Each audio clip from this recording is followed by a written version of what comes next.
हमारे साथ बहुत ही प्रसिद्ध डॉक्टर मौजूद हैं, डॉक्टर प्रिया वोरा, जो कि आज के सेशन में हमारे कुछ सवालों का जवाब देने वाले हैं। और आज के टॉपिक का नाम है डेंटल हाइजीन। लेकिन सवालों का सिलसिला शुरू करने से पहले डॉक्टर, आप हमारे दर्शकों को अपने बारे में कुछ बताइए। मुझे इस शो में बुलाने के लिए आपका तहे दिल से धन्यवाद मैं करना चाहती हूँ। मैं डॉक्टर प्रिया ठाकुर हूँ और मैं मुंबई शहर में एक गायनेकोलॉजिस्ट हूँ और मैं 22 इयर्स से प्रैक्टिस कर रही हूँ। मैं saint Elizabeth hospital, Rukmini hospital, doctor Vora's hospital, Wockhardt hospitals, ये सब हॉस्पिटलों में मैं एक गायनेकोलॉजिस्ट का काम करती हूँ। ओके डॉक्टर, और डॉक्टर वो ऐसा कौन सा पल था जब आपने डॉक्टर बनने का फैसला किया था? मैं एक डॉक्टरों के परिवार से हूँ और मेरे माता और पिता बड़े गायनेकोलॉजिस्ट थे। इसके लिए मैंने स्कूल में ही डिसाइड किया था कि मैं यही प्रोफेशन फॉलो करेगी और मैं एक डॉक्टर बन जाएगी। ओके डॉक्टर, तो बढ़ते हैं हमारे पहले सवाल पर।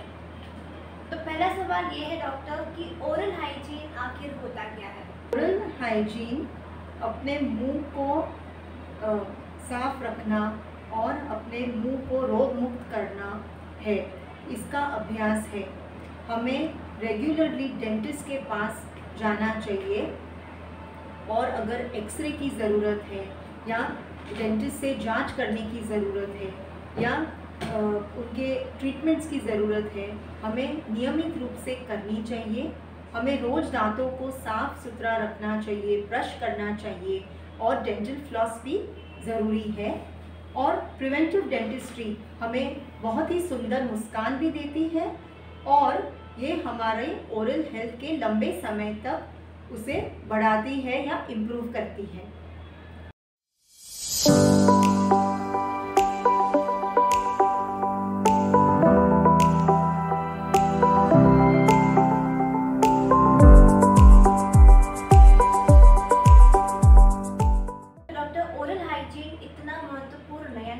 इम्पॉर्टेंट क्यों है और ये बॉडी के ओवरऑल हेल्थ पर कैसे इफेक्ट करता है?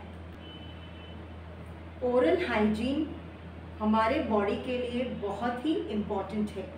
हमें ये दिखाना है कि ये इम्पॉर्टेंट क्यों है, हमें जानना ये बहुत ही ज़रूरी है। ये अपने बॉडी का एक विंडो है और वो अपने ओवरऑल हेल्थ का भी डिपेंड, अगर हेल्थ अच्छी है ओरल हेल्थ की तो ही हमारी बॉडी भी स्वस्थ रहेगी। आपको मालूम है कि रेस्पिरेटरी ट्रैक्ट, जैसे हम मुंह से ही श्वास लेते हैं या हम मुंह से ही खाना खाते हैं और हमारे मुंह में भी बैक्टीरिया होते हैं, पर हमारे डिफेंस मैकेनिज्म्स जो बॉडी में होते हैं वो ये कीटाणु या ये बैक्टीरिया को कंट्रोल में रखते हैं। पर अगर किसी भी कारण से ओरल हेल्थ खराब हो जाती है तो ये बैक्टीरिया क्या अमाउंट या नंबर ये इंक्रीज हो जाता है और ये हमारे बॉडी के लिए, हमारे शरीर में अलग अलग की बीमारियां फैलाती है। जैसे हार्ट के वाल्व्स का कंडीशन जो एंडोकार्डाइटिस हम लोग कहते हैं, इसकी इन्फेक्शंस बढ़ती है। किसी को निमोनिया जैसी बीमारियां का भी शिकार होना पड़ता है और प्रेगनेंसी में भी यह बहुत ही इम्पॉर्टेंट है ओरल हाइजीन बरकरार रखना, क्योंकि प्रेगनेंसी में कभी कभी pre term delivery, that is जन्म के पहले बच्चा बाहर आ सकता है और अंडरवेट बच्चे, that is low birth weight, ये भी हो सकता है अगर हमारा ओरल हेल्थ पुअर हो और इनका ट्रीटमेंट हम नहीं सही तरीके से करते हैं। डॉक्टर, पुअर ओरल हाइजीन के साइंस क्या हैं? पुअर ओरल हाइजीन के बहुत से लक्षण होते हैं। किसी लोगों को मसूड़ों में दर्द होता है, किसी को मसूड़े में से खून आने लगता है, मसूड़े सिकुड़ सकते हैं या रिसीड हो जाते हैं, किसी को दांतों में भी बहुत दर्द होता है, दांत हिलने लगते हैं, दांतों में कीटाणु भी आते हैं, फिर जबड़ों में सूजन हो सकता है, मुंह में छाले पड़ सकते हैं, जो बहुत टाइम तक ये घाव भरते नहीं हैं और मुंह से खराब बास आ सकता है। ये सब लक्षण है जिससे हमको ये समझता है कि ओरल हाइजीन खराब है। जी डॉक्टर, तो डॉक्टर कोई भी व्यक्ति अपने ओरल हाइजीन को इम्प्रूव करने के लिए क्या कर सकता है? ओरल हाइजीन को इम्प्रूव करने के लिए हमें डेली 2 टाइम कम से कम ब्रश करना ही चाहिए। हमें रोज़ डेंटल फ्लॉस भी करना चाहिए। हमें रेगुलरली दांतों के डॉक्टर के पास जाना चाहिए और रेगुलर चेकअप्स करवानी चाहिए। अगर दांतों में कीटाणु हैं या कैरीज हैं, हमें उनका नियमित रूप से ट्रीटमेंट करना चाहिए। अगर एक्सरे की ज़रूरत है तो वो भी हमें ज़रूर करना चाहिए। और अलग अलग किस्म के माउथ वॉशेस भी होते हैं जिससे हम हमारे दांतों के दांत स्वच्छ रख सकते हैं और प्लाक्स और टाटर जैसी चीज़ें निकाल सकते हैं और फ्रेश हाइजीन होता है और फ्रेश ओरल ब्रेथ भी होता है।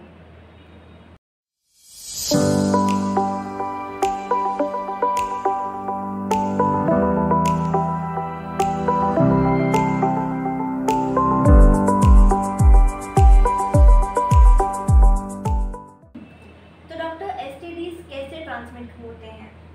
सेक्सुअली ट्रांसमिटेड डिजीजेस संबंध से या संभोग द्वारा स्प्रेड हो सकते हैं और वजाइना के साथ या फिर एनल इंटरकोर्स से या ओरल सेक्स द्वारा ये स्प्रेड हो सकते हैं और कभी कभी प्रेग्नेंट या गर्भवती स्त्री में से ये इन्फेक्शंस अपने बच्चों को भी जा सकता है। और डॉक्टर सिम्टम्स क्या हैं इस चीज़ के?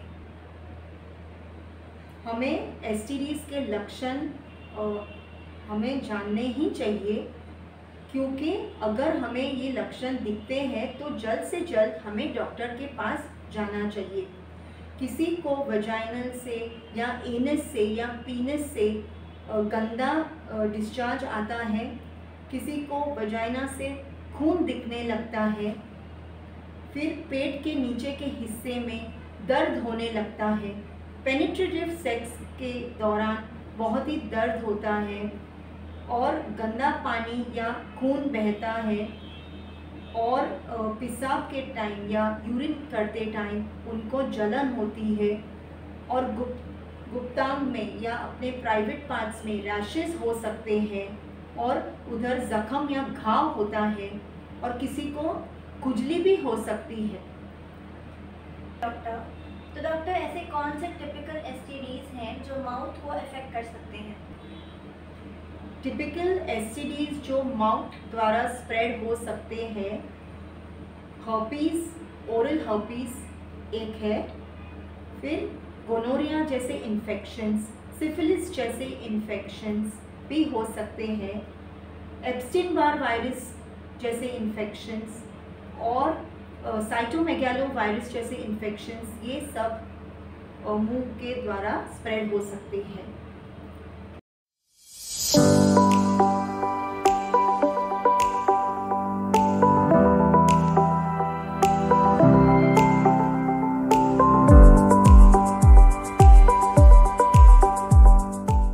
सिफिलिस के तरह के स्टेजेस क्या हैं? सिफिलिस एक बीमारी है जो अलग स्टेजेस से गुजरती है। द प्राइमरी जो पहला स्टेज है, उधर हमारे प्राइवेट पार्ट्स पे या जेनाइटल एरिया पे अलग एक घाव हो जाता है। उसके बाद एक सेकेंडरी स्टेज है जो बॉडी में अलग अलग शरीरों के हिस्सों पे रैशेस डेवलप हो जाते हैं और फिर एक लेटेंट फेज है जहाँ सिफिलिस के लक्षण नहीं दिखते हैं पर सिफिलिस अपने बॉडी में ज़रूर है। और फिर एक टर्शरी स्टेज है जिसमें हमारा हार्ट, हमारा दिल और हमारा ब्रेन, ये दोनों ऑर्गन्स जो बहुत ही इम्पॉर्टेंट है, उनका इन्वॉल्वमेंट भी हो जाता है और यह एक बड़ी ही गंभीर समस्या है और ये 10 से 30 साल के बाद सिफिलिस के इन्फेक्शन के बाद हो जाता है। ओके डॉक्टर, सिफिलिस के लक्षण यानी कि सिम्टम्स क्या हैं?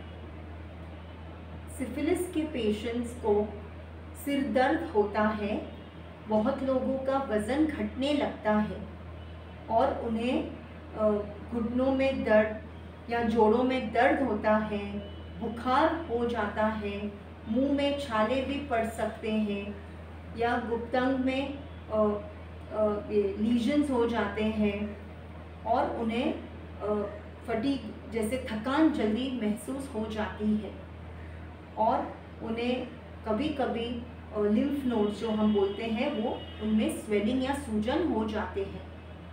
और डॉक्टर गोनोरिया के सिम्टम्स क्या हैं?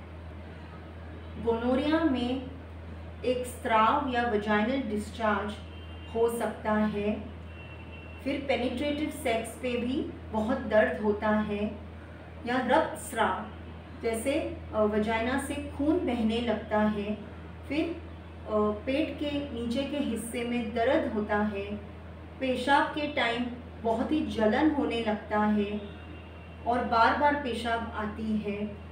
किसी अगर इन्फेक्शन बहुत सीवियर है तो बुखार भी हो सकता है। तो वक्त आ गया है एक छोटे से ब्रेक का, मिलते हैं कुछ ही देर में।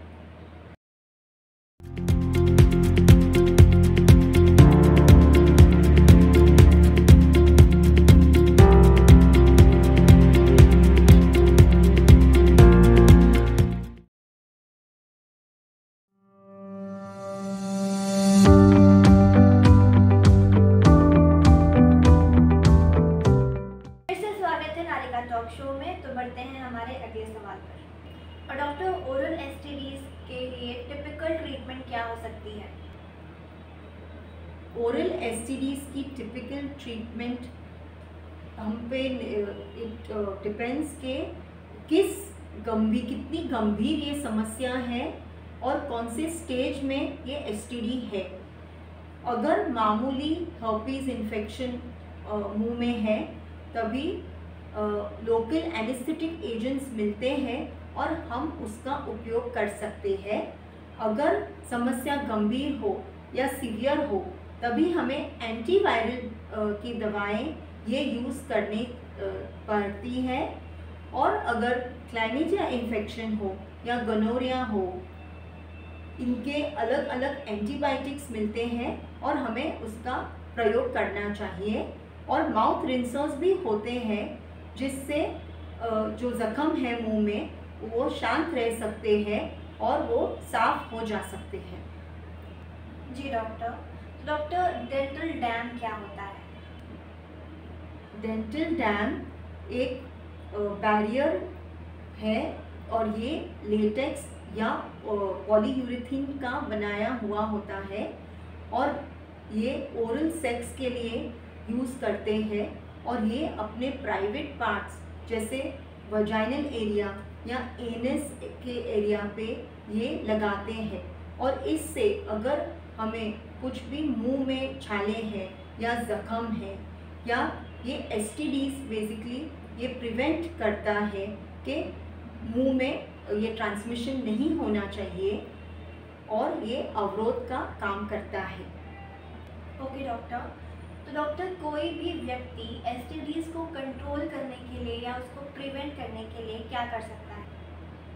एसटीडीज को प्रिवेंट करना बहुत ही ज़रूरी है और ये हमारे हाथों में ही है।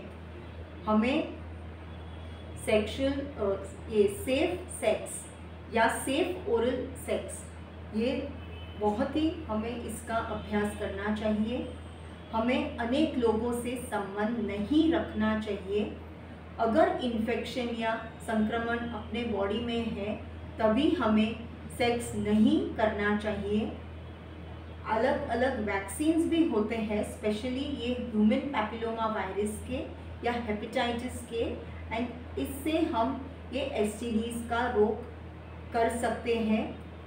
हमें ये हेल्थ के डॉक्टर्स जो एसटीडीज के ट्रीटमेंट्स करते हैं, हमें जाके अगर हमें लगता है कि हमारे बॉडी में कोई भी लक्षण ऐसे है, हमें जल्द से जल्द उसका उपचार या ट्रीटमेंट करना चाहिए। हमें हस्बैंड और वाइफ जैसे दोनों पार्टनर्स की इलाज बहुत ही ज़रूरी है। और बैरियर मेथड्स जो है जैसे कॉन्डम या निरोध हमें सही तरीके से या डेंटल डैम्स का प्रयोग करना चाहिए।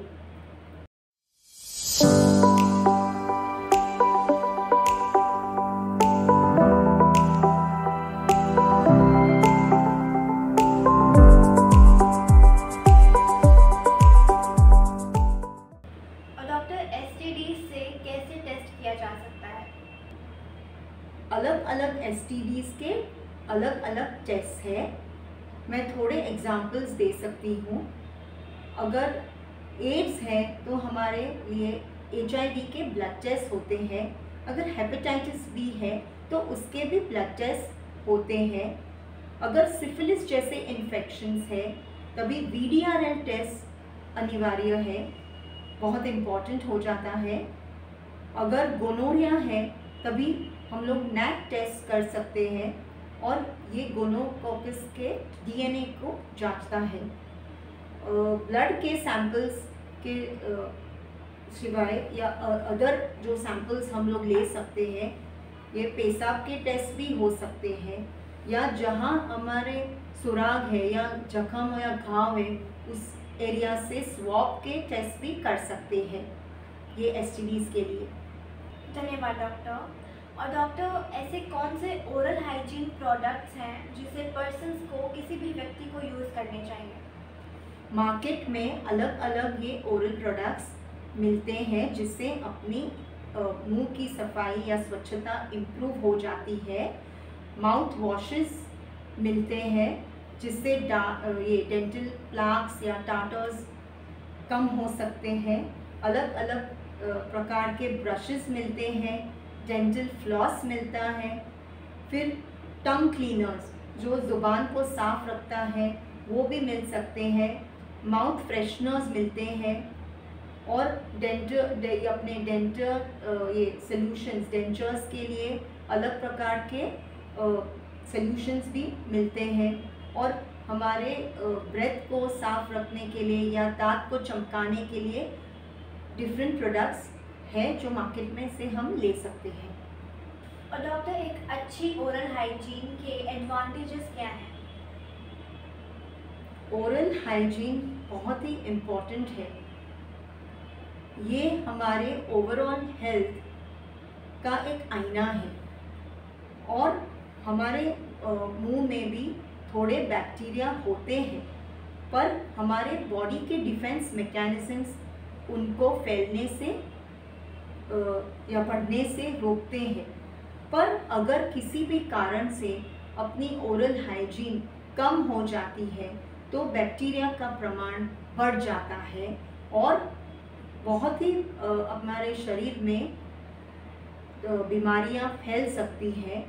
हार्ट के वाल्व्स का भी एंडोकार्डाइटिस हो सकता है, किसी को निमोनिया भी हो सकता है। प्रेगनेंसी में भी ये इम्पॉर्टेंट है क्योंकि पेरीओडोंटाइटिस जैसे इन्फेक्शंस में प्रीटर्म बर्थ्स जैसे जन्म के पहले डिलीवरीज हो जाते हैं या बच्चे का वेट भी कम हो जाता है, तो ये लो बर्थ वेट बेबीज़ भी जन्म उनका हो सकता है अगर हमारा हेल्थ मुंह का या मुंह की स्वच्छता हम नहीं रखेंगे तो।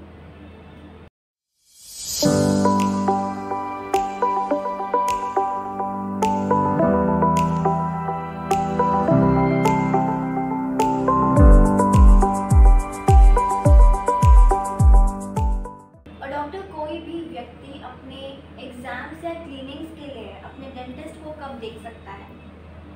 कोई भी व्यक्ति डेंटिस्ट को या दांत के डॉक्टर को साल में 2 बार तो कम से कम जाना ही चाहिए।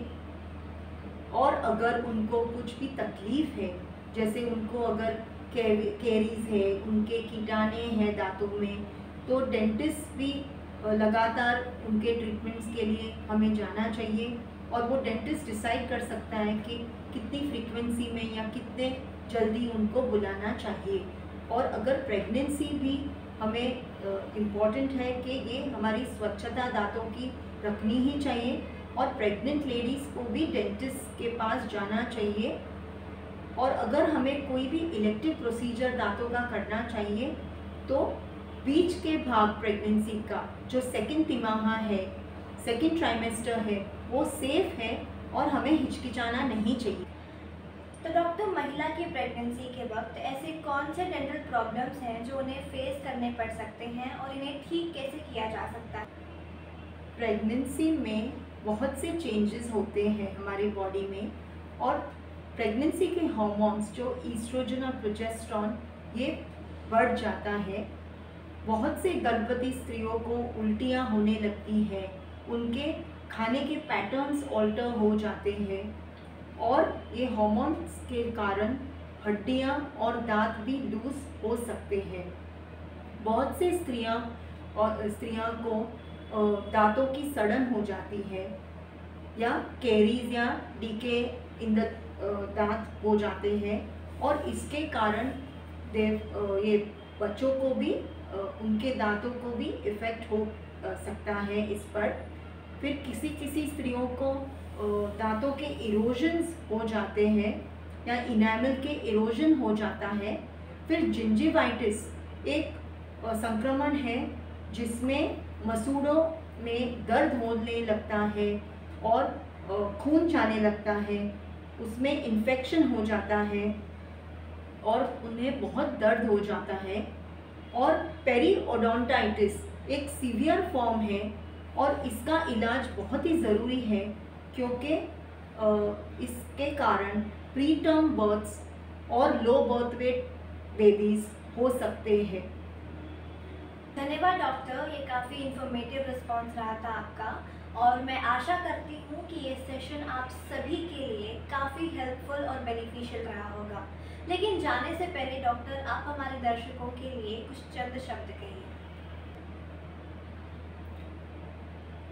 मुंह की स्वच्छता हमारे लिए बहुत ही ज़रूरी है और हमें कभी भी इसका इलाज या डेंटल ट्रीटमेंट करने से हमें हिचकिचाना नहीं।